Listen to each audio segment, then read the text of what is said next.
now. Okay. Hey, everybody. Thank you so much for being here. I hope you're all safe and warm. I know it's been some crazy weather the last 24 hours or so. My name is Lee Zishi. I am an organizer with Sane Energy Project. We're a proud member of the Renewable Heat campaign, and we are also part of the North Brooklyn Pipeline Coalition. And the Renewable Heat Now campaign, in a lot of 2019 and even the beginning of 2020, kind of started this tradition of we were going to the Public Service Commission meetings every single month.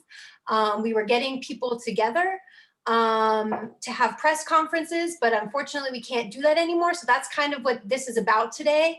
So thank you all so much for being here. I know some people are already doing it, but if you want to put in the chat where you're calling from, normally we'd all probably be doing a little bit of chanting and rallying together, but in this virtual world, it just kind of ends up a big cacophonous mess. So, if you want to put in some chants in the chat, or if you have a message for Governor Cuomo and the PSC, throw it in there.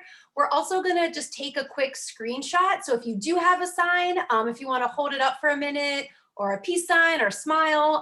Also, if you don't feel comfortable having your camera, don't worry about that. You can turn it off. But if you do feel comfortable, it really is so amazing to see all your faces and have all these people here together today to, call on Governor Cuomo and the PSC to take action. So if you can, hold up your sign.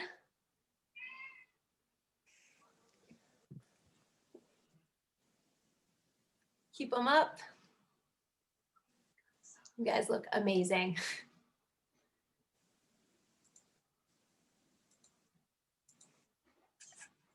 All right. There are four pages of people here, so I want to make sure to get everybody. So everybody keep holding your sign up. Page 2.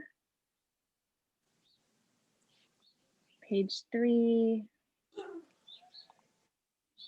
And page 4. Oh, y'all look amazing.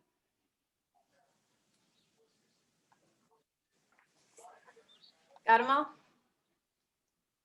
1 minute. One more. Great. Okay. Thank you all so much again for being here. As you can see in the chat, we have people from all across New York.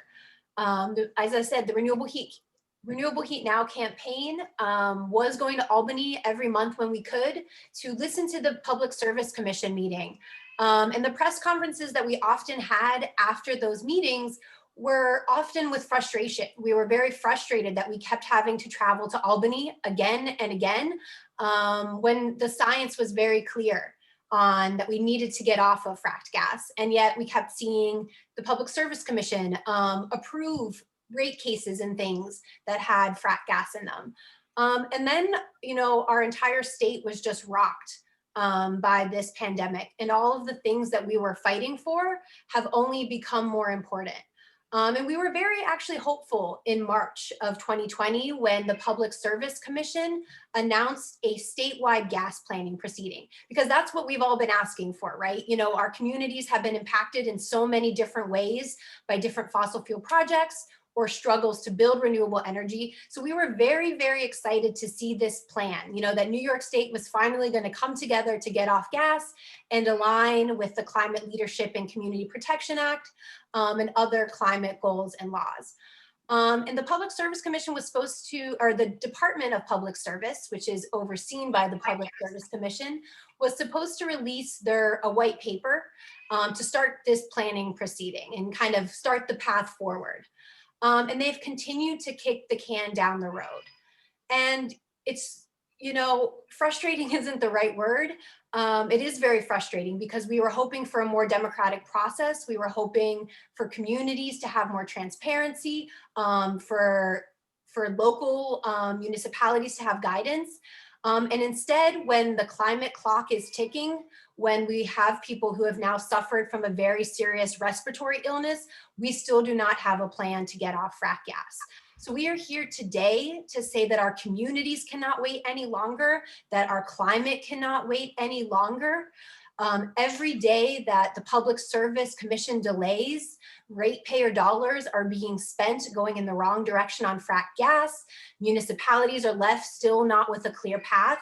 So we are saying no more delays. On February 12th, the Department of Public Service is supposed to release this next white paper. And we're calling on them, please do not delay this and release a plan to finally get off frack gas. And I think you can see by the large number of people that have signed on to this letter and submitted comments, and the large amount of people on today, this is a statewide issue.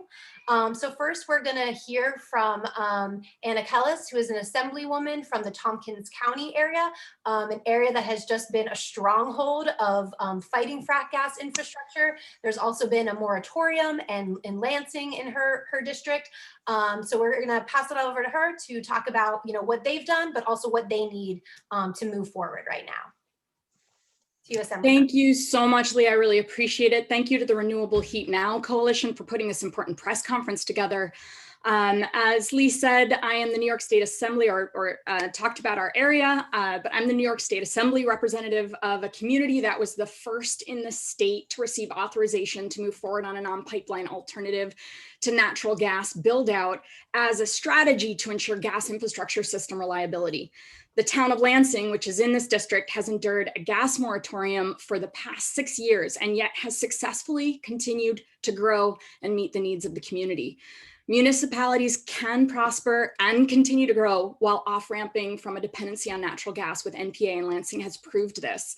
Since 2015, when the moratorium was instituted, development has continued in Lansing, with heat pumps included in new commercial projects like Salt Point Brewery and the Trip Hammer Road commercial projects, as well as, and so important, multi-unit housing developments like the 581 units with heat pumps in Village Solars and 72 units with heat pumps in Milton Meadows. The moratorium has not stopped development. It has inspired innovation. And I feel like I want a t-shirt that says that. Meeting the greenhouse gas emissions reduction goals of the CLCPA require an aggressive plan to transition off of fossil fuels. We need to start now, and honestly, we deeply needed to start yesterday. I urge the Department of Public Service, along with all of you, to release the white paper without further delays and to include proven strategies like allowing for NPA, non-pipeline alternatives in communities around the state as a means to develop for development rather than the status quo of the natural gas infrastructure expansion. We know that new regulations are coming once the scoping plan is released, and we know to meet our own CLCPA goals, they're going to have to be aggressive. NPA is a realistic mechanism to gracefully help gas companies off-ramp now so that meeting the guidelines once they're released is not an impossible task. So I believe that NPA does not replace, I recognize that NPA does not replace existing natural gas infrastructure, but it means that no new gas infrastructure, so that over time, the percentage of alternatives increases relative to the status quo. If we start now, which is needed now, the transition will be easier once guidelines are released. We all need to fight for them to push these things in their white paper and put out their white paper immediately. It's super important, however, and I'll say this last thing, that expansion of NPA is coupled with an accelerated depreciation of the cost of the existing infrastructure so that it is fully paid for by 2050, so that low-income households are not disproportionately impacted by the burden of paying for this stranded asset. We need smart and aggressive strategies, and we need them now if we are going to meet our net zero goals for our electric grid, the GHG reductions, and the environmental justice goals established by the CLCPA. This is our message: no more delays. The planet has waited long enough for us to become the stewards that it deserves. I'm so passionate. I'm so here with you. I am so inspired. In my computer, there are 9 pages of all of you here. So I'm with you. I am fighting at the state level. We'll be speaking about this in the budget in the next couple weeks. We need the funding. We need the Bond Act, the Save Our Mother Nature Bond Act. There's so many pieces that we need to push this forward. So I'm here with you, and thank you so much for having me here. Thank you so much. And thank you to everyone who's joining from your district. Thanks for the leadership in Albany and for all the people who are fighting for that on the ground. Our next speaker comes from another region that has suffered from a gas utility moratorium. Westchester County Legislator Catherine Parker has stood up to Con Ed and has not let them use this as a moment to create fear and panic and lock us into more gas. Here's Catherine Parker. Thank you. So let me begin. I chair the county's committee on planning, public planning, economic development, and energy. And this has been work that my colleagues and I'm joined today with legislator Catherine Borgia. We have been working repeatedly on helping get the message out that we can move to a renewable energy future. And so we stand with SANE, we encourage the Public Service Commission to put that plan into motion and to help our utility companies expedite the transition to renewable energy and require measurable emission reductions. So just to give you a little bit of background, it was about this time 2 years ago that Con Ed announced a gas moratorium for new construction that would begin 6 weeks from the time of their announcement. So any project that wasn't already on their list by the beginning of the moratorium was going to be out of luck for gas infrastructure. They called a meeting for elected officials at their headquarters in Rye, New York. And looking around that room that day, it was clear that every community in Westchester had all of their state, county, and chief electeds in that room. As Con Ed went through their presentation, touching upon their belief that additional pipeline infrastructure for distribution was needed to meet demand, we all saw the true intent of the meeting. Con Edison believed we, the elected officials, we were going to be seen as the bad guys to people with projects. We, the elected officials who opposed the Millennium Pipeline and the Algonquin-AIM pipeline, were going to be held out by Con Edison as the cause of a stall in new development, lack of skilled trade jobs, and even the cause of increased tax burden to those already living in Westchester. They were going to make us pay, in essence, one way or the other. Either we were going to have to turn on our values and allow for more infrastructure, or they were going to work against us and hopefully get us out of office. But here's what happened next at that meeting. I asked the Con Ed officials about the radon coming through their pipeline from the Marcellus Shale. And I asked them about blowdowns that blew dangerous particulate material into the atmosphere. And then I followed up with them and asked about the increases in instances of lung cancer in Westchester for people who had not been smoking previously or had been exposed to secondhand smoke. The CEO of Con Edison, John McAvoy, looked at me and paused and then said, "We're just the distributors." I thought, that's an odd response. I asked that again. "No, we're just the distributors. We just are the pass-through. We're not responsible." It was an answer that I can only compare to the tobacco company executives during congressional hearings to determine the responsibility for deaths indirectly caused by cigarette smoking. Weeks later, a large business organization in Westchester had invited my colleagues and I at the board for an open Q&A on business. As the question was posed very early on about what were we as elected officials going to do about the moratorium, I told the story about my meeting at Con Edison. And as I talked about the radon and how it doesn't break down in the pipeline and the increased instances in lung cancer, I watched in the audience as heads started to nod in possible recognition that they knew maybe of someone who was possibly affected. Talk of the moratorium has quieted because I think science has spoken and courage has spoken. So now Con Ed partners with Dandelion Geothermal Energy and has made a tremendous effort to let homeowners know of this option. And I commend Con Edison for doing their part in helping to transition its customers to renewable energy. There is more work to do, and the Public Service Commission is poised to help our utility companies plan for a future that lines up with the goals of the CLCPA. So I say to the PSC, be courageous. Science is on our side. Thank you. Thank you so much. Thank you so much for your leadership on this issue. Next, we have another elected official from the Westchester area from Peekskill. Vanessa Agudelo is on the Peekskill City Council. In addition to also, being a fierce climate advocate and fighter against fracked gas, she's also a fierce advocate for public housing and environmental justice.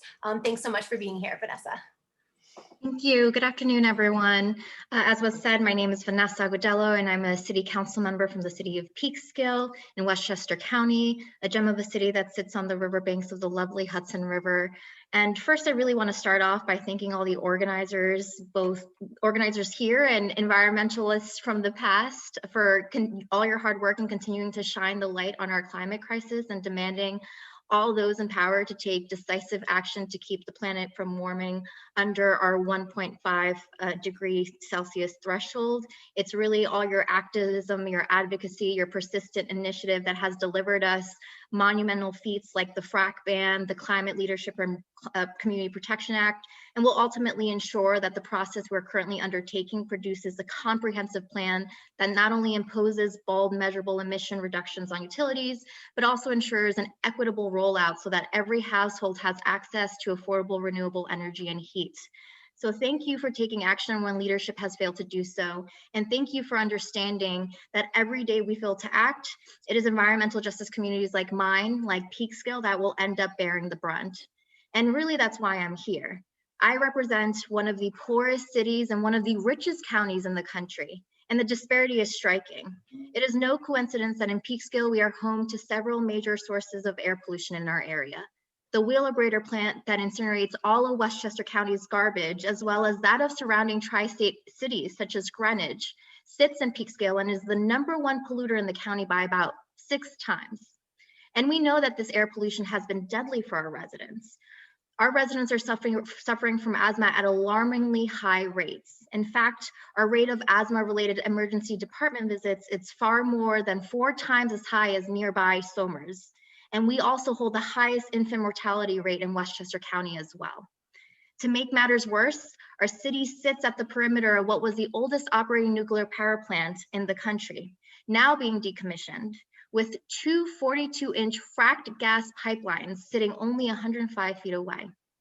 The danger that we are subject to is shockingly disproportionate than that of our wealthier counterparts down county. And this isn't right. This hasn't been right for a very long time.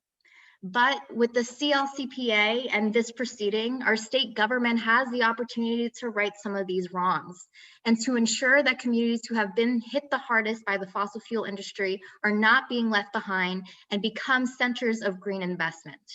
We need renewable local generation that won't continue to make our communities sick, and we can't do it on our own. Given our humble budget, low-income cities like Peekskill end up having their hands tied, only given options to programs that allow us to do things like retrofit our buildings from oil to natural gas as a solution. This is something our city did 2 years ago, unfortunately, only further investing our own economy in what we know is a stranded asset. So it is so critical that the state not only provide funding for all communities to transition themselves from fossil fuel dependence, but also provide the expertise and guidance for responsible development so that environmental communities like Peekskill can also be in lockstep of meeting these ambitious goals. Every day we waste is another day we put communities like mine in jeopardy, is another day that we tell communities like mine that our waterways, our lungs, our quality of life does not matter. So my message to Governor Cuomo and to the Public Service Commission is to release the white paper, stop delaying, and start acting. It's been long past time. Thank you. Thank you so much. And yeah, I just want to reiterate that in this comment that the Renewable Heat Now campaign submitted in this proceeding, and then now that over 190 elected officials across the state, making sure that any plan centers on environmental justice.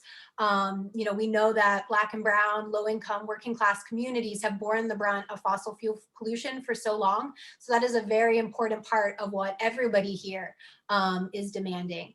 Another thing is, if you look at the sizes and the scope, a lot of times the energy issue is kind of proposed as an upstate, downstate divide. And there are literally elected officials from all over the state represented here today that have signed on to this letter, and from all sizes. Later on, we'll hear from some people from New York City, but also smaller municipalities, medium-sized municipalities from all over New York.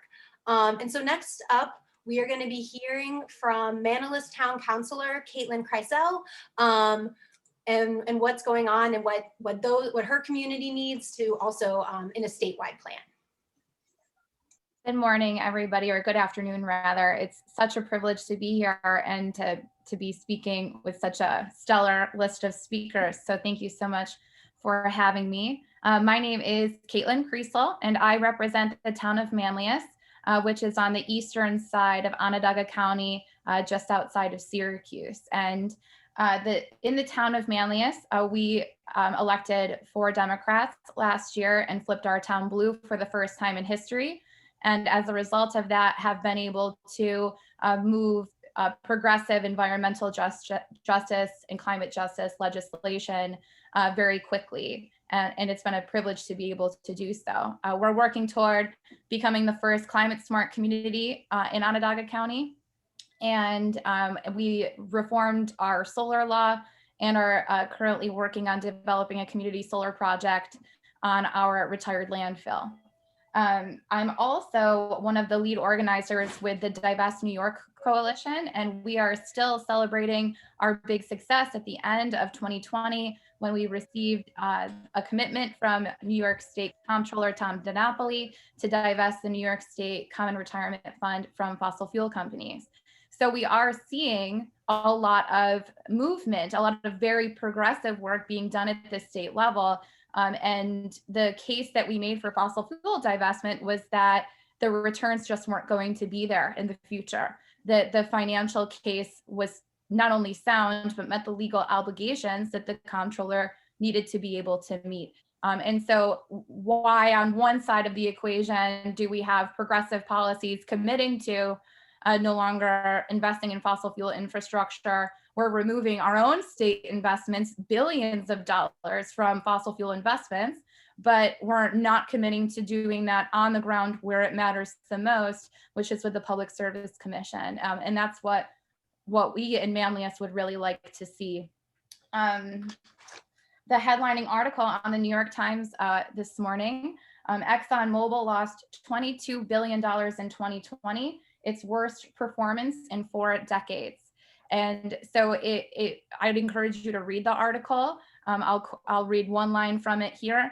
Exxon sharply cuts spending on exploration and production by 21.4 billion or 35% last year. So if Exxon is no longer able to viably invest in this infrastructure, then why is New York State interested in doing so?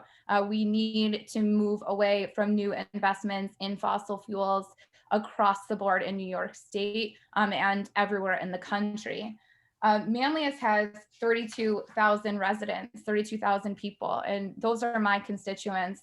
And they have really risen to the occasion in Manlius with the work that we're doing in Sustainable Manlius, the brand new sustainability committee that's only been at work for a year. And so to have all these amazing folks stepping up is really incredible to see. But there's only so much we can do in Manlius. There's only so many policies we can pass. And until we have real leadership from the Public Service Commission carving out what needs to be done by these gas companies, we're going to be really spinning our wheels no matter what we do. And so I'm calling on them to release the white paper, and as they move forward with this commission, that they're integrating the progressive policies and the regulations, the rules that we need to see to finally get off fossil fuel companies and to really be moving towards a sustainable future. So thank you so much, all of you, for attending today and for being leaders in New York State. Really awesome to see so many people here this afternoon. So much. And yeah, that is another one of the key points in this letter is that, that all cities and towns and municipalities across New York not only need guidance, but resources. And a huge part of that is making sure that the burden, both financially, does not end up on the people who have already borne so much of the pollution and the costs. Next up we have Megan Burton, who is a senior associate with Earth Justice. Earth Justice has been involved in a bunch of rate cases. They've done just amazing work across New York, and have really seen what the lack of planning has meant for New York. So thanks so much, Megan, for joining us. Hi, everyone. Thank you, Lee, and thank you, Renewable Heat Now, New Yorkers for Clean Power, and everyone at Sane Energy for having me. As Lee mentioned, I'm an attorney at Earth Justice, and the majority of my work focuses around killing interstate pipelines. We're engaged in almost all of the utility rate cases in New York, as well as helping craft some of the legislative language surrounding the CLCPA. So a lot of the speakers have spoke about just and are aware of the CLCPA mandates, such as the 40% greenhouse gas reductions from 1990 levels by 2030, and then again, 85% reductions by 2050. But what this means is really aggressively transitioning off of gas right now, which I know everyone is aware of. But in order for us to actually get off gas and for us to meet our mandates, we need to be actively developing an orderly transition plan, which is equitable, affordable, and transparent. And as Lee stated earlier, the commission kicked off, or the Public Service Commission kicked off the gas planning proceeding almost a year ago, but unfortunately, very little progress has been made. And the silence by the commission, as well as the Department of Public Service, and the lack of the much needed white paper has essentially allowed utilities to continue to spend our money, meaning the ratepayer money, on projects which we oppose.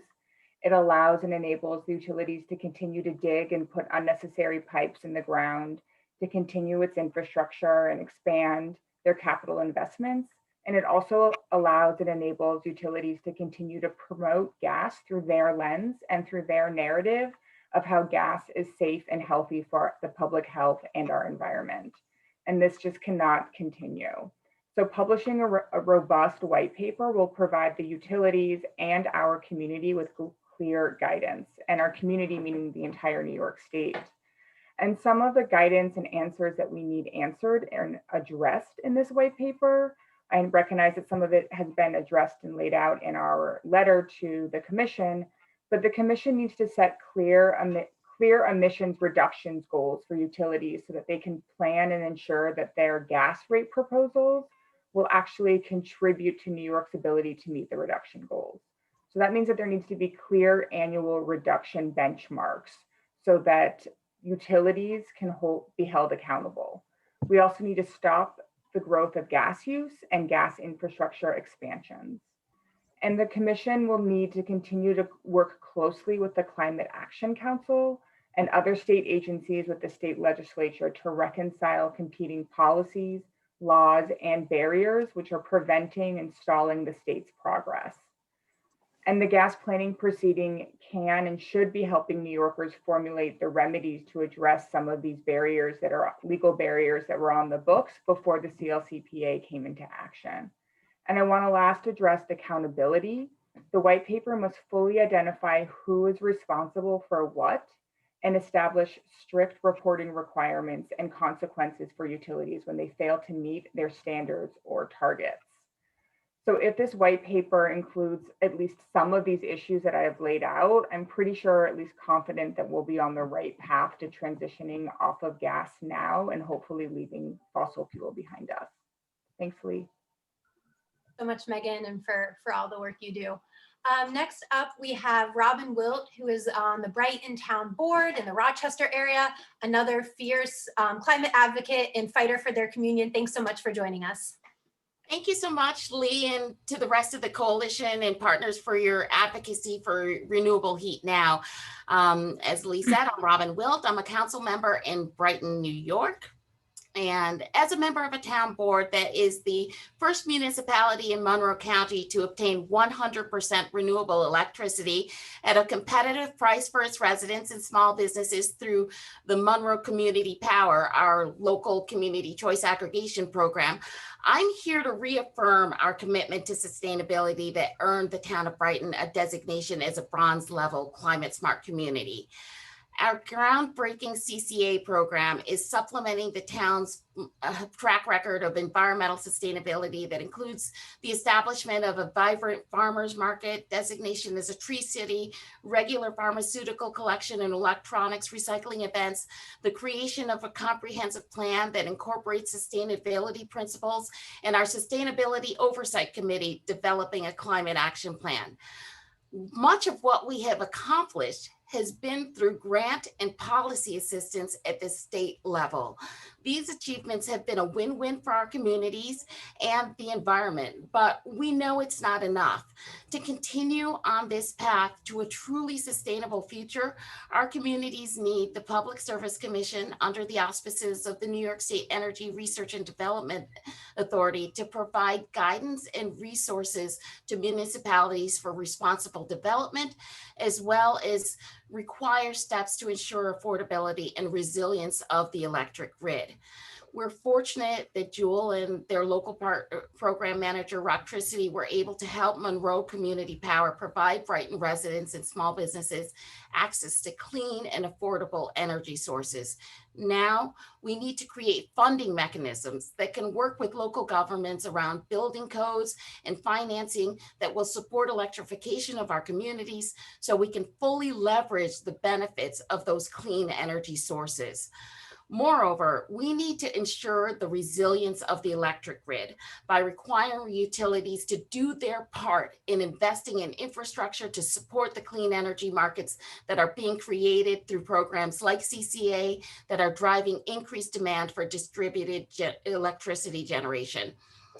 From an equity and an ethics perspective, I'm here to demand that funding be provided to all communities to transition themselves from fossil fuel dependence, and that the PSC release the white paper so that municipalities can start to meet the goals of the CLCPA. Thank you so much. And just like reiterate that, these are things that, yes, we have been calling on this since this proceeding started in March. We've been calling it with every delay since August, but these are demands that New Yorkers and communities have had for years. New York banned fracking over 6 years ago now, in December of 2014. We've had all this time. We know the climate impacts, we know the health impacts. These delays are just unacceptable for our communities. So next up, we're going to hear from Nicole Silversack, who is the Deputy Policy Director for New York City Comptroller, Scott Stringer. The Comptroller's Office has joined as a party in this proceeding, as well as other rate cases, have been very firm in their position against any new frack gas. Thank you so much, Nichols, for being with us. No, thank you so much for having me. So I'm Nicole Silversack. I'm here on the behalf of Scott Stringer, who is really, really sorry that he can't be here today. But, that's my gain, because it's an enormous pleasure to be with you all. Because I look at this room and it's a who's who of the grassroots movement that won us the CLCPA and has really committed us to a sustainable future. But despite all of that progress and that really hard-won progress and the requirements of climate science, we're just persisting with business as usual when it comes to utilities build out of gas capacity and pipelines that are running through our neighborhoods right here in New York. The controller was absolutely honored to join with 190 elected officials. I'm a little taken back that there are 190 elected officials running around the state of New York, but there are, and I'm glad that they're all on our side here. And I should also say it's because of everybody on this call that 190 elected officials would sign on to a letter like this.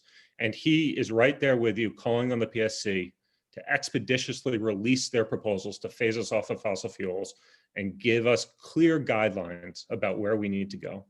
In New York City, the controller's been grappling with National Grid as they race ahead with these decisions. They're going to define our emissions profile and our climate for years to come. And being parties in these rate cases has been extraordinarily eye-opening. And I think we've learned that these utilities are not going to deliver change by themselves. We need a white paper, and we need a concerted movement behind that white paper to get us and win us real change. Because otherwise, utilities are going to capitalize on the delay every month that goes by that this paper is not out there to an last-gasp effort to just keep locking in infrastructure spending, promoting gas conversions, and pushing us beyond where we need to be for our climate goals. So the controller supports the commitment to stopping gas growth. shifting New Yorkers onto reliable and affordable electric power, clean heating, dedicating funding to environmental justice communities suffering from pollution to get clean buildings and clean energy sources, exploring district scale clean heating programs, and all that is required so that we meet our climate goals. And just thank you so much for having us here today. Thank you so much for being on and for all you're doing. And yeah, and that's completely right, that all the victories we really have had and any success in movement, a lot of the movement we've seen in New York has been frontline communities, often Black and brown communities that fought for the environmental justice provisions of the CLCPA, working class communities, low income communities. And in every single second, Nicole said it perfectly, that we do not have a plan. The utilities are trying to get away with every little bit of frack gas infrastructure that they possibly can. And in New York, in Brooklyn, I don't know if you can see my sign, but it says Cuomo, no North Brooklyn pipeline. St. Energy and a lot of groups have been fighting the North Brooklyn pipeline, which is a pipeline that National Grid is building through predominantly Black and brown communities, working class communities, communities with a long history of environmental justice. And they've briefly paused just one phase of that pipeline, and they're saying they're waiting for this proceeding. But what they're really doing is they're being forced to stop by the community. And it shouldn't really have to be the community that does it, but the community has. And so I want to introduce our final speaker, but just such a powerful person, and I'm so glad you all get to hear from them. Noel Sanchez with the 6th Street Community Center, which is a part of the No North Brooklyn Pipeline Coalition, but most importantly, a community member living near National Grid's frack gas pipeline. Thank you so much, Noel, for being here.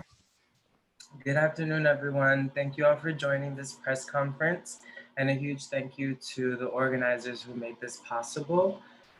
As Lee mentioned, I'm a Brownsville resident. I'm a part of the No North Brooklyn Pipeline Coalition, as well as the Brownsville Residents Green Committee, which is a pro-Black and pro-green group of Brownsville community members.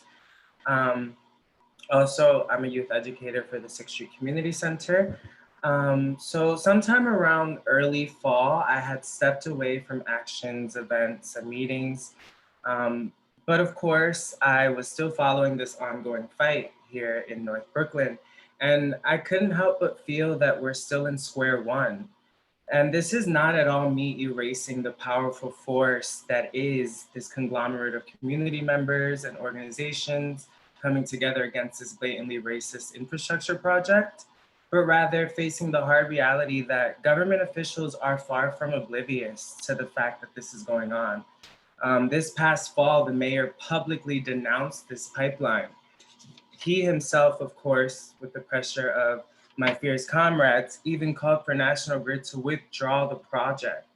Yet, here we are. And even before this, while Governor Cuomo and the Public Service Commission delays releasing a plan for the fall to get New York off fracked gas, my friends had to put their bodies on the line to protect our Black and brown working class neighbors from this pipeline, which has already been built in some areas such as Brownsville.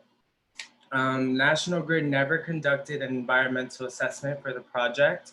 They never considered the very sad fact that Brownsville residents alone, not including the other Black neighborhoods across North Brooklyn faced with so much disparities, but just Brownsville residents alone are faced with a number of challenges that already contribute to high health disparities.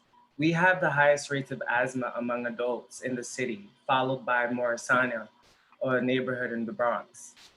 Yet, National Grid never took this into account. This indifference and disgusting negligence seems very intentional, which is why, after New York continuously delays releasing a plan to get off gas, my community did what they had to do, which is standing up against construction and stopping it. And if these demonstrations haven't made clear, as long as government officials and agencies such as the Public Service Commission remain silent and or continue to stay silent and supporting National Grid's racist pipeline, best believe my community will not stop fighting. What we need is a statewide plan to get off gas, and it needs to prioritize communities like mine, which have been disregarded, deemed unworthy of a clean and safe environment, and worst of all, treated as the dumping grounds of corporations backed by racist government. Maybe for Cuomo, these delays don't mean much, but my neighbors and I can't afford to pay higher bills for a dirty fracked gas pipeline that soon will become a stranded asset. The current energy system is killing us, and every delay only makes this just transition that we truly deserve much harder to reach. Thank you, everyone. So much, Noel. So I just kind of want to sum us up. We cannot wait any longer. We need no more delays from the Public Service Commission and New York State and Governor Cuomo, and we need a plan released. And it's important that that plan hits all these things that our speakers have talked about today. We need to center this on environmental justice because our current, just as Noel said, our current system is killing people, and it's, disproportionately killing Black and brown people and people in low income communities. We need to make sure that this plan, aligns with the CLCPA. That was fought for by environmental justice communities, frontline communities, very, very hard. And it's based on science. It's funny, when we started to join a rate case, somebody from the Public Service Commission or the Department of Public Service was like, well, this is all about compromise. And I was like, well, climate science doesn't compromise. There are very specific rules of physics, and we have to listen to that. And we know that frack gas is a huge contributor to climate change. We know our utility systems are leaking, and that also contributes to local pollution in these communities. We also need to make sure that local municipalities and cities have guidance and also resources. We need to make sure that the grid is reliable, but also affordable. And we need to understand that the current utility model is not going to work. We can't have these assets that are supposed to last for decades and decades when climate science is saying we must get off them now. So again, thank you so much for all being here. I guess if there's any questions, I've seen a few members of the press on. I think you can raise your hand if you have a question or if you want to put it in the chat. But to everybody who joined us, just thank you so much. Yeah, we've had most of this time over 190 participants. This is a pretty wonky proceeding before the Public Service Commission, but this is about us taking back our power and demanding that our communities have the healthy and safe energy that we deserve. That is a right. There are people we've seen in New York City who don't have heat, and we can't let the fossil fuel industry scare us into using this as a way to build more fossil fuel infrastructure that in the long term are really going to hurt these communities. So I'm not seeing any questions.